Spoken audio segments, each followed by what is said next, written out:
안녕하세요. 이하린이에요. 오늘은 이걸 읽어줄게요. 이건 뭐냐면 제가 손수 쓴 소설이에요.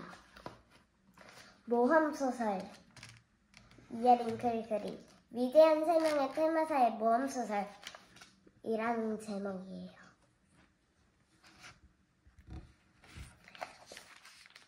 잘못 쓴 것도 수정했어요. 1부부터 읽어드릴게요. 자, 책 한 번만 보여주세요.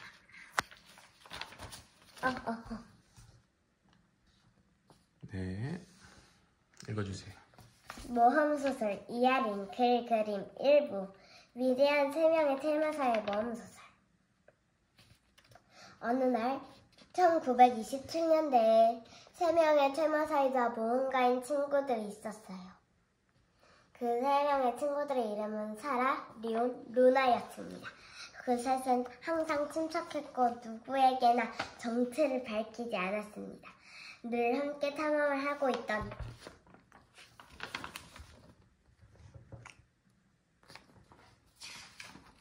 어느 날이었습니다. 갑자기 어떤 그림자가 그들 앞에 쌩 하고 지나갔습니다. 빨리 오지 못해? 못해. 야, 기다려. 나 좀 신경 써줘. 그림자들은 여우와 같이 생겼습니다. 계속 무언가를 조잘조잘 떠들어댔습니다. 아무도 알아들을 수 없었습니다. 왠지 악기가 옹알이는 것처럼 들렸습니다. 테마사들은 깜짝 놀란 마음을 다듬고 쫓아가기로 결심했습니다. 그런데 그림자들은 어떤 동굴 앞에서 사라졌습니다. 그래서 그들은 들어가기로 결심했습니다. 하지만 동굴 어디에도 그림자가 보이지 않았습니다. 아쉽지만 가야 한다고 생각했을 때 갑자기 휙 하는 소리가 났습니다.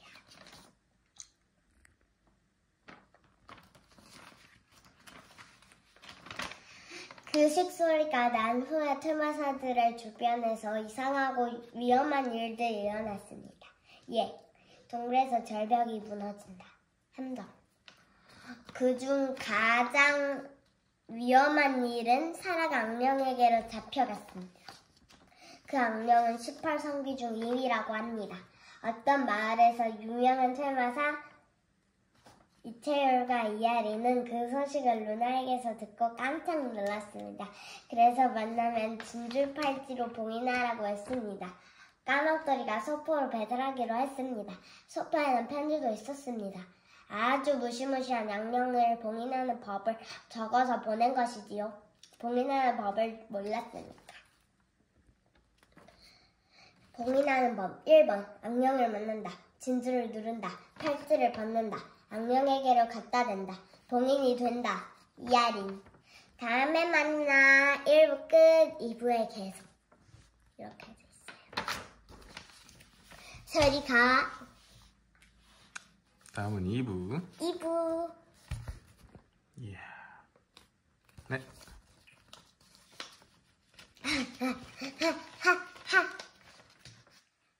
그런데 갑자기 이번엔 여우 그림자가 다시 나타났습니다. 그래서 그림자들은 테마사들에게 다가갔습니다. 그런데 옹알이지 않고 인간의 말로 말을 거는 것이 아니에요. 그래서 그림자들은 자신들의 정체를 하나부터 10까지 차근차근 설명을 해주었습니다. 그 내용이 너무도 중요한 내용이었습니다. 그건 기록이 되는 것이었습니다. 결국엔 그들에겐 기록이 아닌 자료였습니다. 내용을 단순히 분석을 하자면 자신들은 알고 보니 구미호의 그림자라고 털어놓았습니다. 그리고 그림자들은 어떤 나무 밑으로 테마사들을 데려갔습니다. 그 나무 아래에는 구미호들이 있었습니다. 그 구미호들은 한 3마리 정도입니다. 그 구미호들의 이름을 하나씩 말을 해주었습니다. 그런데 다 듣고 보니 구미호들은 각각 테마사들의 파트너가 될 운명의 구미호들이었습니다. 그리고 구미호들은 2발짝씩 테마사들에게로 다가갔습니다. 누나에겐 별빛의 구미호가, 리온에겐 달에 쏘신 구미호가 그리고 사라에게 가게 될 운명의 불꽃 구미호를 데리고 사라를 구하러 한 발짝씩 나아갔습니다. 그리고 그들은 동해양 앞에서 멈추었습니다. 그것이 악령이 사라를 데려간 바다였습니다. 아까 아빠는 동해양을 동해의 막국수라고 읽었어요. 그들은 스쿠버 다이빙 장비를 몸에 갖추어 갔습니다. 그리고 마침내 다 갖추었을 때 다 같이 손을 잡고 동해안 바다로 뛰어들었습니다. 그곳에는 평범한 바다 생물이 아니라 전설의 워터 아쿠아피아가 살고 있는 전설의 아쿠아 동해양이었습니다. 워터 아쿠아피아는 평범한 일반적인 사람은 코빼기도 안 보이는 생물이었습니다. 물속의 신령뱅이라고나 할까요? 이렇게 생겼군요. 일반 사람은 못 보는데 테마사한테는 보인다고 하더라고요. 그래서 그들에겐 보이는 것이었습니다. 갑자기 워터 아쿠아피아가 헤엄을 치던 방향을 휙 하고 바꾸었습니다. 그가 바꾼 방향은 바로 테마사들이 있는 방향이었습니다.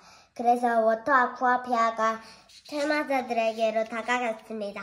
다가갔을 때 워터 아쿠아피아가 휙휙 하며 울다가 인간의 말로 말을 했습니다. 너희들의 도움이 필요해. 이 일은 오직 테마사인 너희들만 해낼 수 있는 일이야.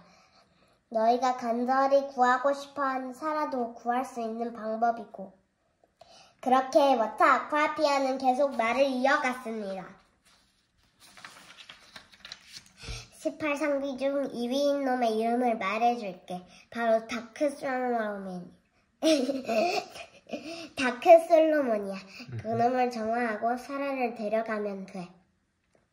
막상 물 위로 올라갔을 때 바로 깨어나지 못할 거지만 침대에 눕히고 며칠 동안 좀 쉬게 하면 괜찮아질 거야. 워터 아쿠아피아는 그대로 사라졌습니다.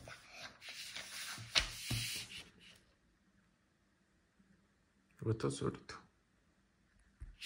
리티슬리터는 지구의 중심에 기운이 보이는 핵의 꽃이에요. 3부에 계속 너무 기대감 넘쳤습니다. 이 책을 읽어주신 분들은 너무 감사합니다. 특히 이채열과 이상준님 감사합니다. 이하리. 저리 가줄래? 마지막 3부. 이거는 표지만 보여드릴게요. 4부도 있네요. 네. 5부도 쓸 수도 있을지 몰라요. 결국 20부도 될 수 있을 것 같아요. 3부. 갑자기 물속에서 워터 아쿠아피아가 다시 나타났습니다. 그가 말을 했습니다. 난 너희들을 믿어. 너희는 특별한 테마사니까. 그리고 이건 운명의 만남일지도 몰라. 난 천년에 한 번 일년 내내 깨어있거든. 그러니까 정리하자면 천년에 한 번 사람들을 만날 수 있다는 말이야. 아주 옛날 말인 유토피쿠아 아니? 그곳은 풍요롭기도 하고 아주 평화로웠던 어느 나라의 이야기를 해줄게. 그날은 아주 고요했지. 워터 아쿠아피아는 얘기를 이어갔습니다. 그날은 화창하지 않는 느낌이 났어. 그래서 비가 올 것만 같았지. 그렇기 때문인지 사람들은 코빼기도 안 보였어. 1시간 후에 갑자기 후두둑 하는 소리와 함께 비와 천둥 번개가 쳤어. 그때부터 갑자기 유토피쿠아의 몇몇 사람들이 사라졌어. 그리고 사람들이 사라질 때마다 천둥 번개는 점점 더 강력해졌지. 사람들의 혼을 흡수한 걸지도 몰라. 뭔가 들어본 얘기였습니다. 천둥 번개는 계속 치다 중심의 타워를 맞췄어. 그래서 핵이 무너지기 시작했지. 핵이 무너진다니 믿을 수 없는 얘기를 했습니다.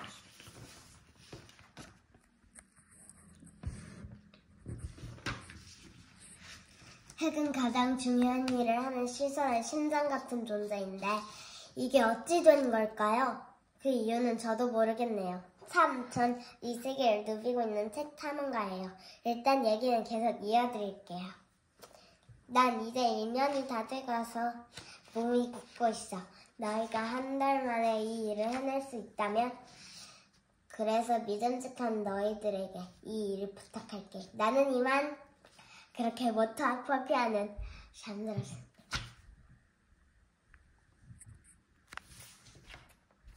그리고 워터가 말해준 동굴 아니지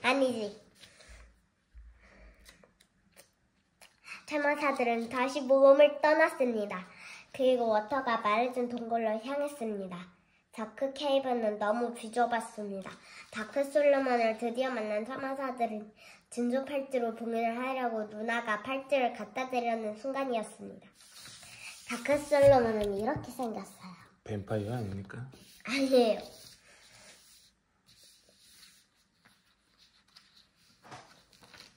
갑자기 다크가 기습을 씁니다.